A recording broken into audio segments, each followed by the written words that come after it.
Now we will discuss the Surangama Sutra. We'll continue the Sutra exposition. At that moment, the Tathagata arranged his seat and sat in serene composure. Before Sakyamuni Buddha gives Dharma teaching, he would arrange his seat. So, to arrange his own seat and get it ready, and then he sat on the Dharma throne.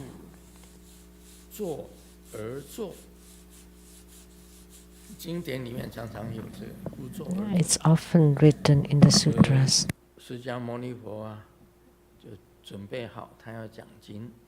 So when Sakyamuni Buddha was preparing for the Dharma teaching, he would arrange and prepare his seat first and then sat on it,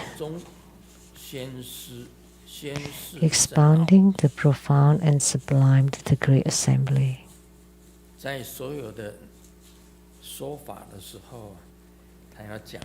In all Dharma teachings, he would teach the more profound and sublime concepts, which is the ultimate and the meaningful and important Dharma.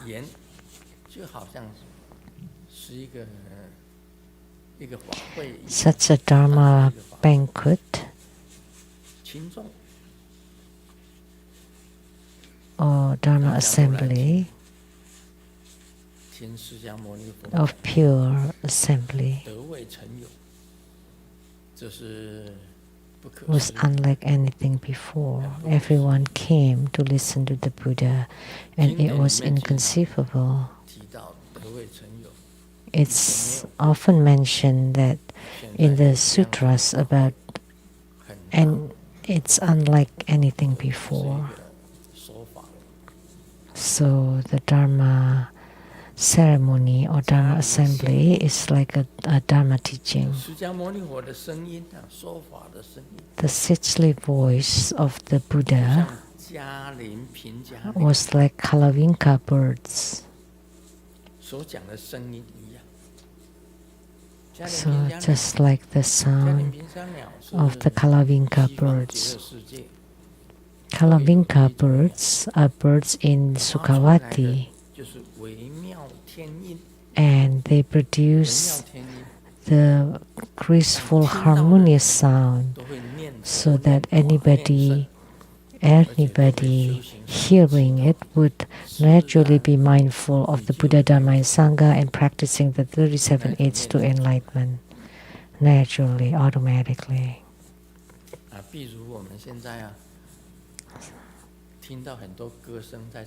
Like nowadays, when we hear songs sang by the song artists, and they're just beautiful, beautiful voice, beautiful voices. Sometimes at night, before sleep, you listen to the songs by the song artists, and your mood will be changed.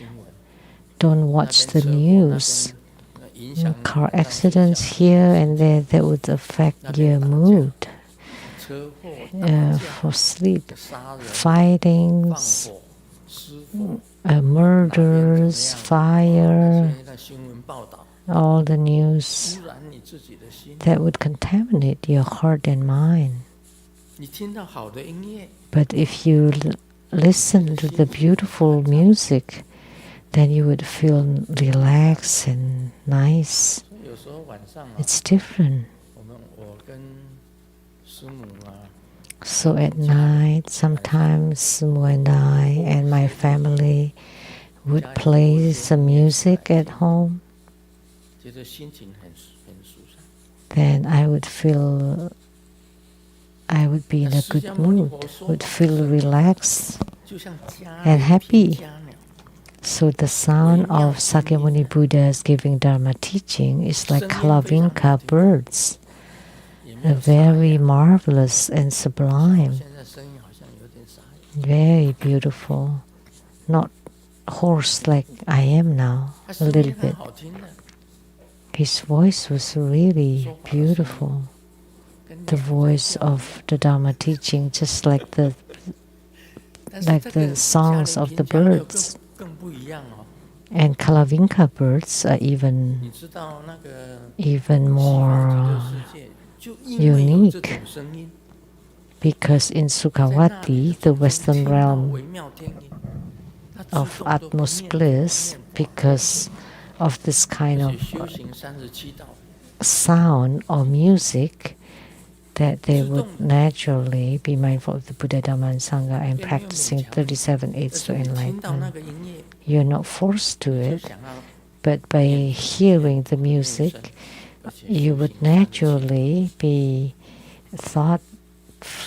you would think or be mindful of the Buddha, Dharma, and Sangha and practicing 37 aids of enlightenment. So sometimes music can change a person's state of mind or emotion. So that's why musics are very important. You cannot discriminate against them. See, if you go to the churches or Catholic church, they have choirs.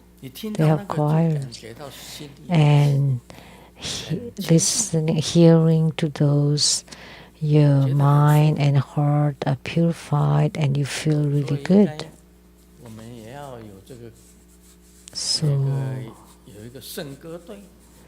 we should also have Buddhist choirs.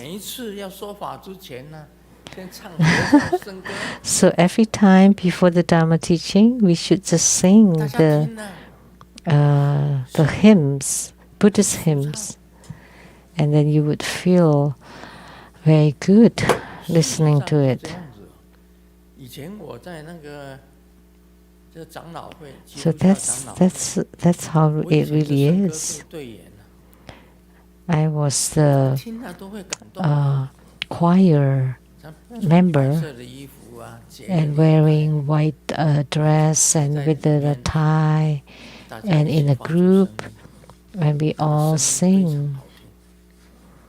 We all sang, and the voice were very beautiful, so that everybody entering into the church would feel peaceful and pleasant. And there are musics in Buddhism too.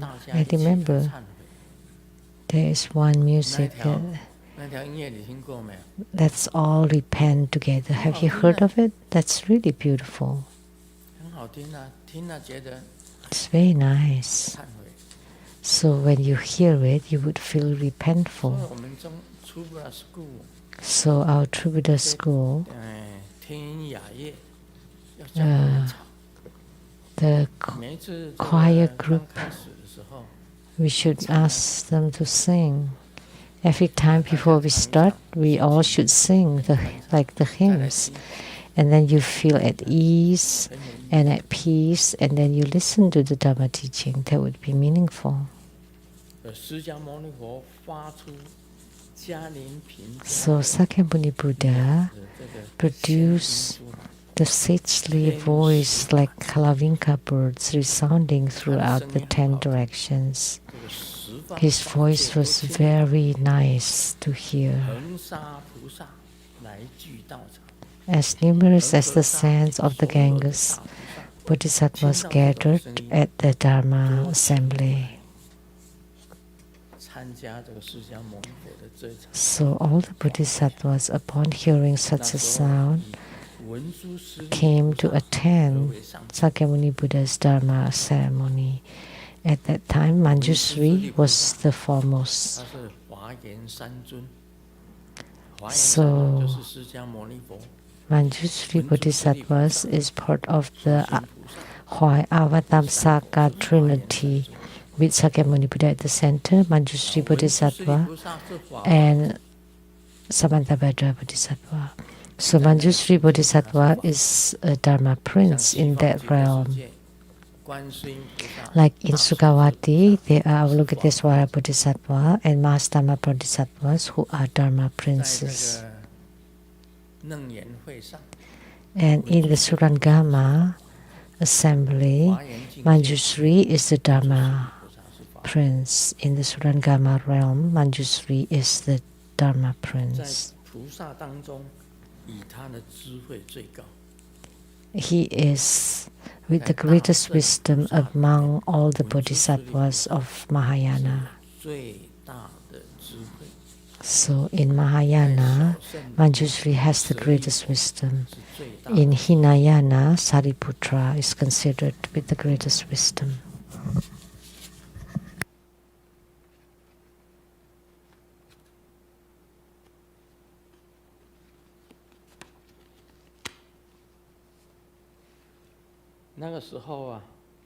At that time, there was a king, King Prasenajit. King Prasenajit was a great benefactor and supporter of Buddha Dharma. He was also living in the city of Sravasti. At that time, King Prasenajit, who was a king in central India, in that area, the city of Sravasti was also in central India.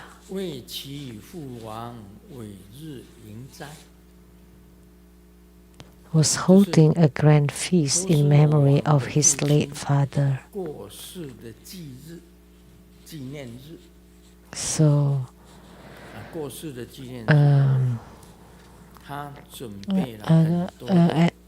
anniversary of his late father's death, he prepared many delicious foods.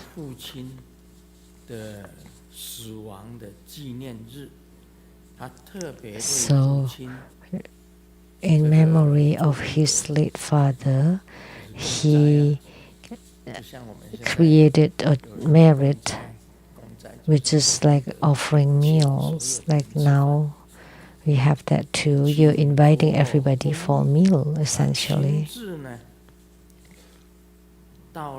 So he invited the Buddha to the palace and personally welcoming the Tathagata Sakyamuni Buddha.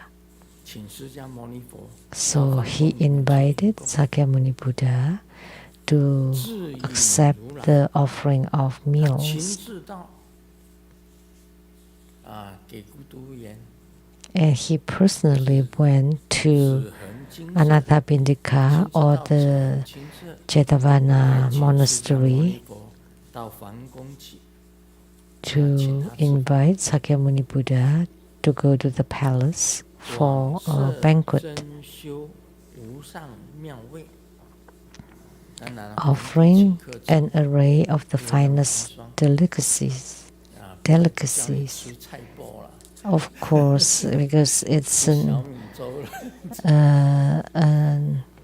invitation by a king, then we would not eat a dried radish or millet porridge, but of course they have the finest delicacies, very, very with delicious food. Additionally, he invited great bodhisattvas to join.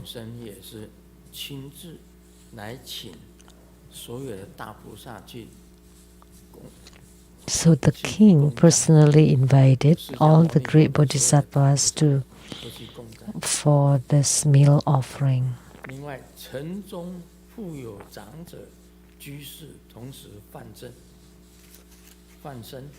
Meanwhile, in the city, elders and lay devotees were also offering meals to the monastic community. So in the city, there were also elders and laity. In ancient India, the elders refer to those with money. So the rich ones and the elderlies and those with positions and status, they're all elders. They're called elders. And then another kind is called lay practitioners or laity. So the haves and the at-home practitioners were also offering meals. So not just the king, but they also but the rich people in the city also offer meals to all the spiritual cultivators, eagerly awaiting the Buddha's arrival to accept the meal offering.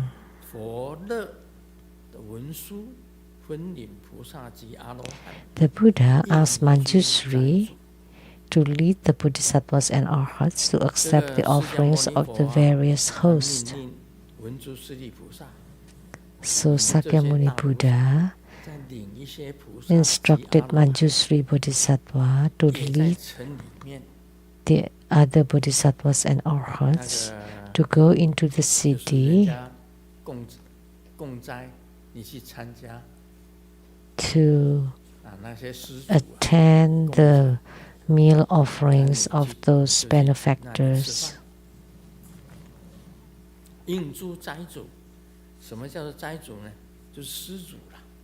So the hosts, which is like benefactors who have prepared many delicious foods and inviting you for meals.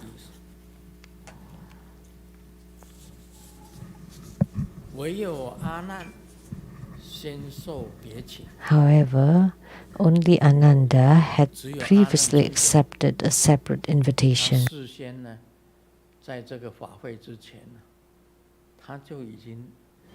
Only the Venerable Ananda, before this Dharma assembly, due to an invitation, went alone and had not returned. So Ananda in Chinese, Anand, a cousin of Sakyamuni Buddha. So they are related. At that time, there were 8 princes becoming ordained, and Ananda was one of them. And Ananda had also served Sakyamuni Buddha for close to 20 years. Ananda, close to 20 years, a close attendant of the Buddha. And someone else invited him all by himself and was away on a journey. He went away on his own, leaving the Sangha to go to another place and had not returned.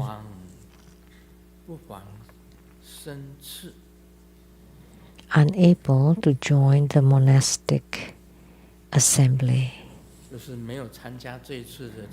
So he did not attend the meal offerings.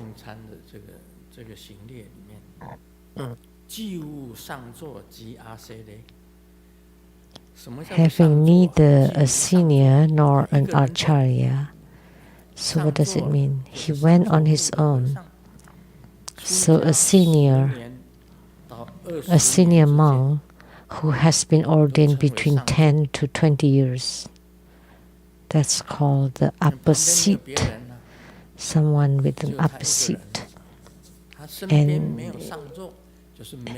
So he was by himself, and he was not accompanied by a senior monk who had been ordained for 10 to 20 years, nor an acharya. What is acharya? In Tantrayana, there are 4 kinds of acharya. The Vajradhara, the great radiant holder Vajra Acharya. They have emit a clear light radiance. Through mantra chanting, you can radiate a clear light radiance. So the great light holder Vajra Acharya. When I was conferring the Acharya empowerment, they wrote it as, it's a Chinese form. So that means great light holder, meaning that you have generated light through mantra chanting. So Acharya means sadhana teacher in Tantrayana. The great light radiance Vajra Acharya, a great light Vajra Acharya, and then Vajra Acharya, and the last one is just Acharya. So the most basic is just an Acharya who can understand all the practice procedures or sadhanas. So that's like a master. So he was not accompanied by a senior who's been ordained in the upper seat, nor a master who understands sadhanas. He returned alone after accepting the invitation. Now he's on the way home. That day, he had no one to offer him food because he did not attend the meals offering. Of course, he was hungry. So he had to go for an alms. Go for alms, holding his alms bowl.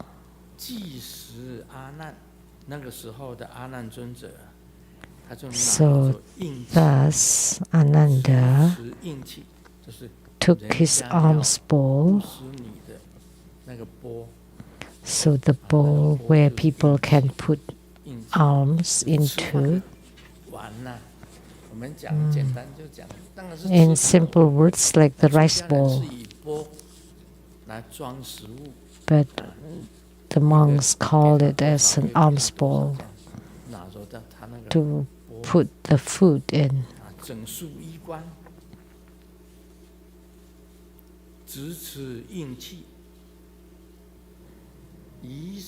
So Ananda took his alms bowl and walked through the city.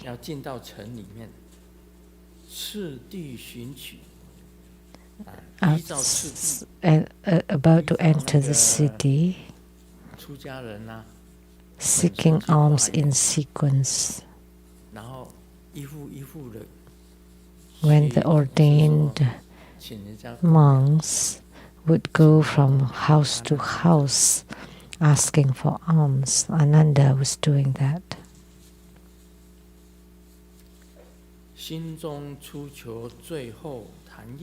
In his mind,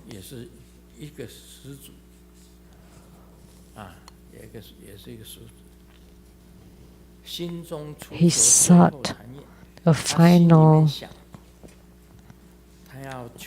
donor to act as his meal sponsor.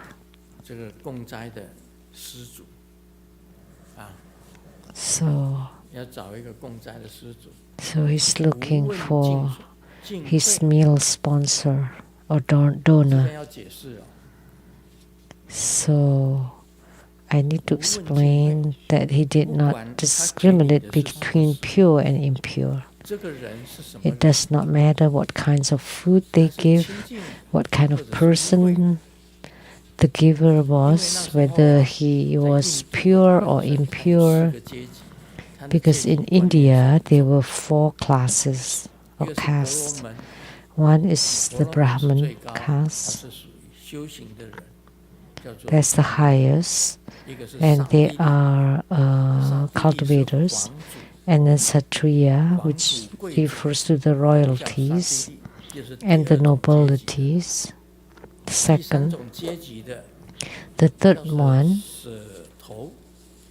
is called Shudra.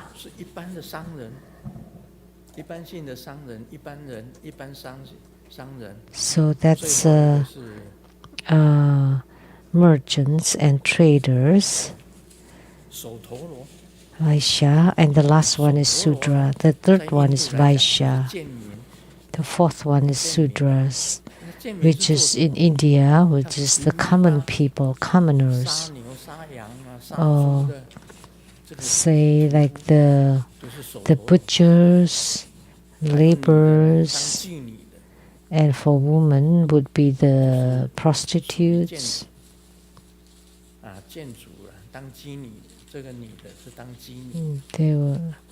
If a woman is a prostitute, then they would be considered Sudras, in the Sudras caste. So 4 caste systems: Brahmins, Kshatriyas,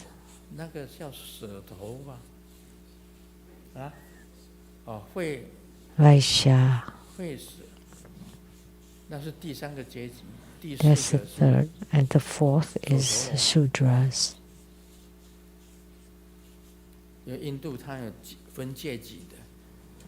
So in India there are the castes, and they don't interact with each other. So at the lowest level are the Sudras. So it's written here that he did not discriminate between pure and impure, whether you're of the high status or low. He would still go for alms from them, whether they were of the noble Kshatriya caste or the lowly Chandala. That should be the Shudras.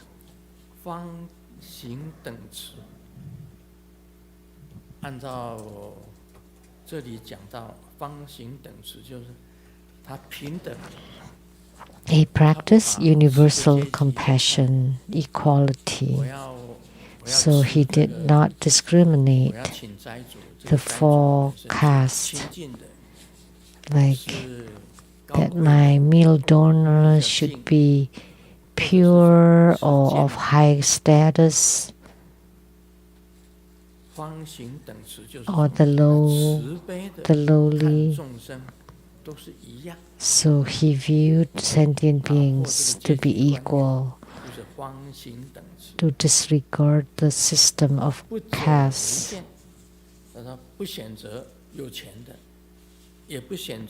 Without choosing based on status or wealth. He did not choose the rich one or the poor one.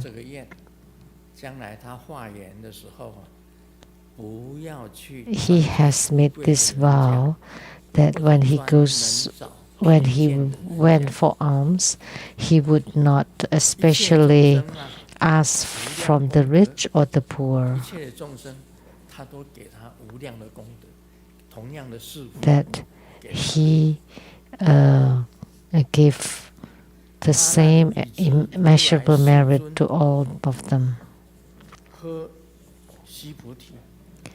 Ananda was aware that the Tathagata, the world-honored one, had previously admonished Subhuti and Mahakashyapa.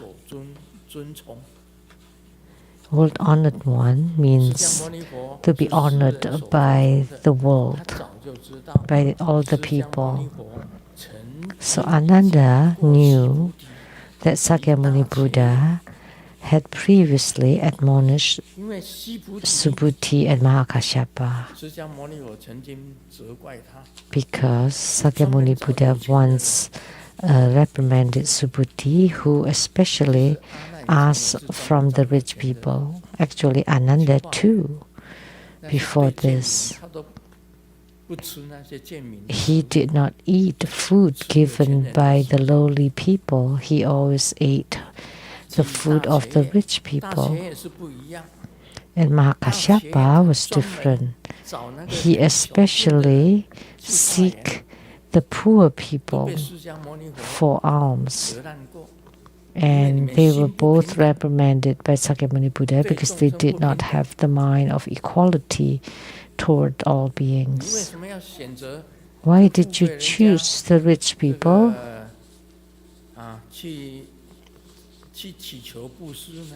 to seek for alms?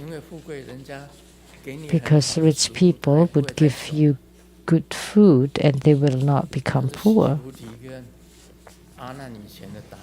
So that was the answer given by Subhuti and Ananda. But for Mahakashyapa, by asking for meals from them, by eating the food of the poor and the lowly,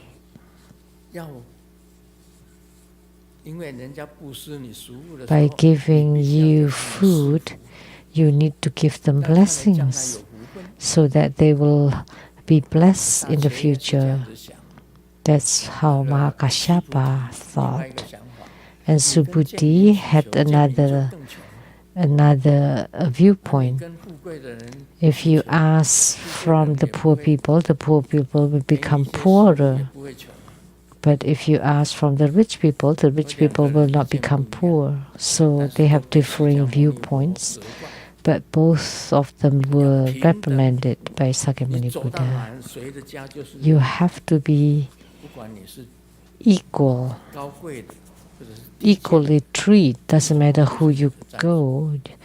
You just go to whoever, whether they're high or low status, rich or poor. So Sakyamuni Buddha admonished them to have the mind of inequality. So now Ananda knew, and listening to Sakyamuni Buddha's words, to treat everyone equally.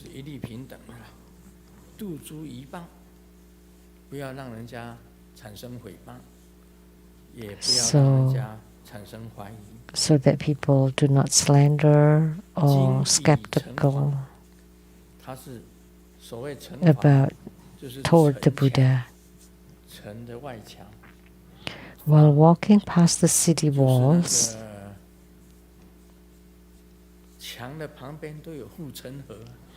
like the moat around the city walls, so he proceeded with a composed demeanor. He walked slowly past the city walls and crossing the moat, maintaining dignified manner, walking step by step, observing the precepts of receiving alms with solemnity, according to what Sakyamuni Buddha said, that they should have a certain demeanor of the Sangha.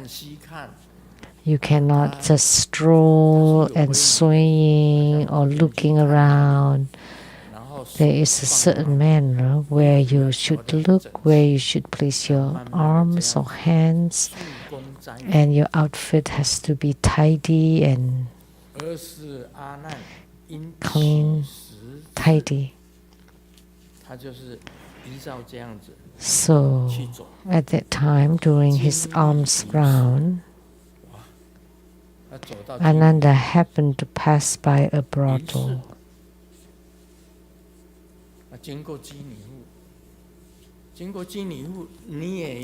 So he was passing by a brothel, and all the same, you should also go ask for alms there, because they are of the lowest caste in India.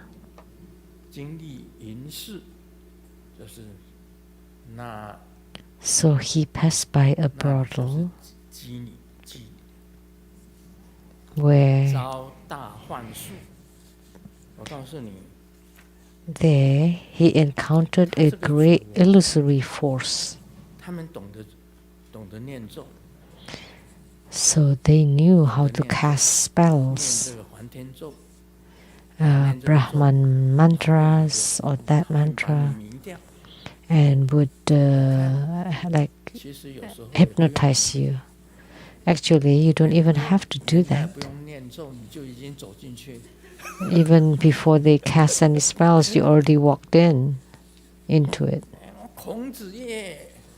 Confucius says food and sex are human nature. You still have that tendencies. Great spiritual cultivator has meditative stability. Like an acharya, to be an acharya, you have to have that mental stability. They understand about the procedures and what is allowed, what is not allowed. That's an acharya. And a senior from the upper seat, the cultivators for over 10, 20 years, generally, they already have meditative stability too. They have meditation power. But not Ananda. Ananda did not have meditation power or meditative power. Although he was by the side of the Buddha as his attendant, he did not have meditative power. He just heard the most. He just liked to listen, but he could not apply it. He could not do it. He had no meditative stability. So there was a prostitute that was called Matangi.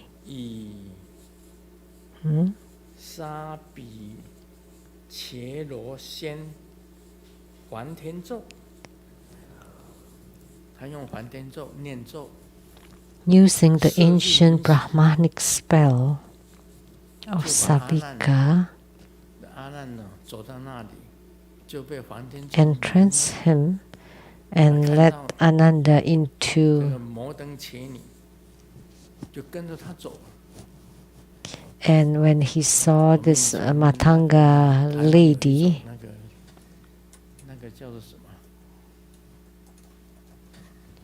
he followed her.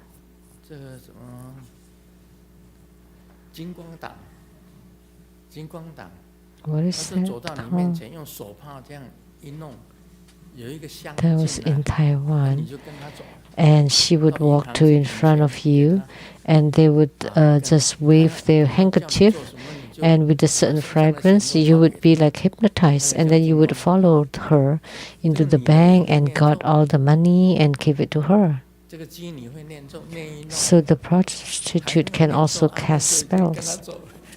And then before even she did that, Ananda already followed her, as let alone if she chanted the mantra. He became very lustful. Ananda did not have meditative stability. He only started practicing after the Buddha entered parinirvana.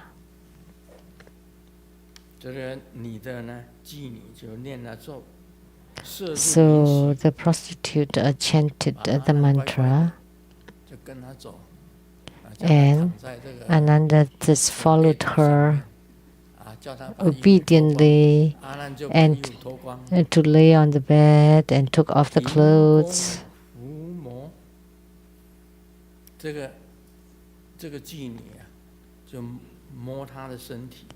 And She's caressed his body. So he was actually at an advantage.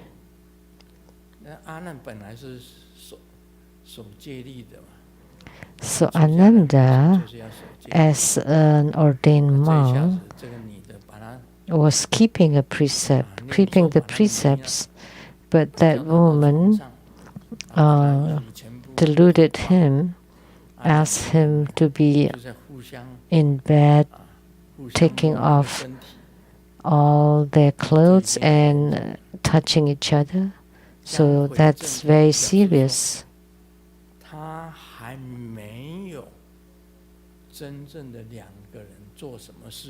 Before the two of them did anything,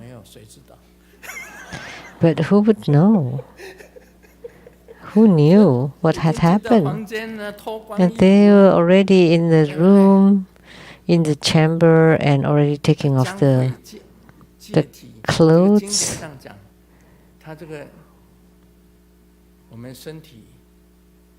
But the Sutra said,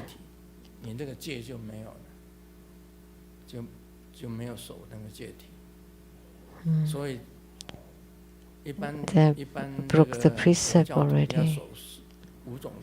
So a typical Buddhist should abide by the 5 basic precepts: not to kill, and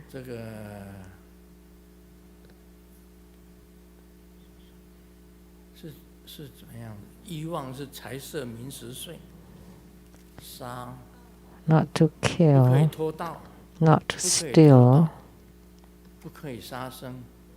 not to have sexual misconduct, not to lie, and not to drink or become intoxicated. And then the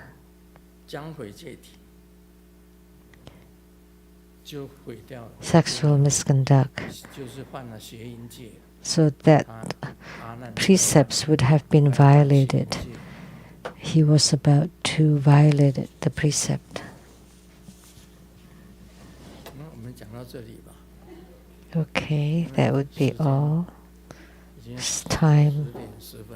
It's already 10:10, which is the same as 11:10 with the change of time. Do you understand now?